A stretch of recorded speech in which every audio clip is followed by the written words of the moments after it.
On Thursday, an L.A. Superior Court judge denied a woman's request for a permanent restraining order against Dodgers pitcher Trevor Bauer. The woman said in her petition for a temporary restraining order, and again on the stand this week at a hearing to make the order permanent, that Bauer had strangled her during sex, causing her to pass out, and she woke up to him assaulting her. Bauer's lawyers have denied this, saying everything was consensual. Their client has been on paid leave since early July as MLB investigates the woman's claims, a leave that on Thursday was extended for a sixth time until at least August 27. The judge's denial of the permanent restraining order has most likely caused confusion, sadness and outrage for people upset at the woman's descriptions of violence and feelings of victory for those who see a man being unfairly judged. For others, it's a conflicting combination of emotions and thoughts. This range of reactions is normal. I have written on and investigated cases of gendered violence in sports for a fifth of my life, and the most common lesson I take away from individual cases like this one is that we, the public, will never know what happened.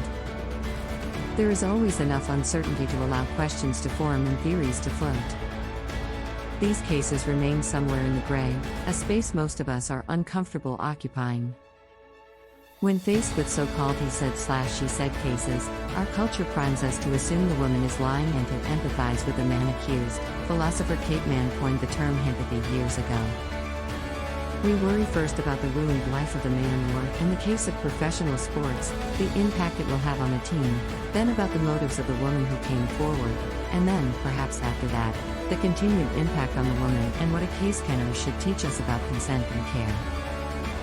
This is our baseline most of the time when we consider one of these cases, not a neutral state under which all of the evidence is measured fairly and weighed accordingly.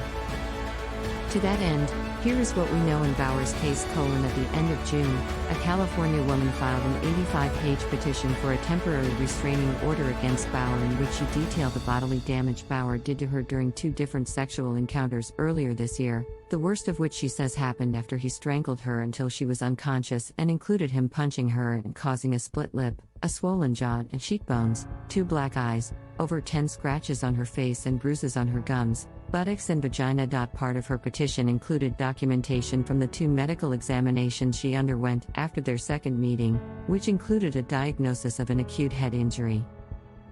Bauer and his legal team have not denied the violence but have instead framed it as consensual rough sex, a fraught argument with a fraught legal history.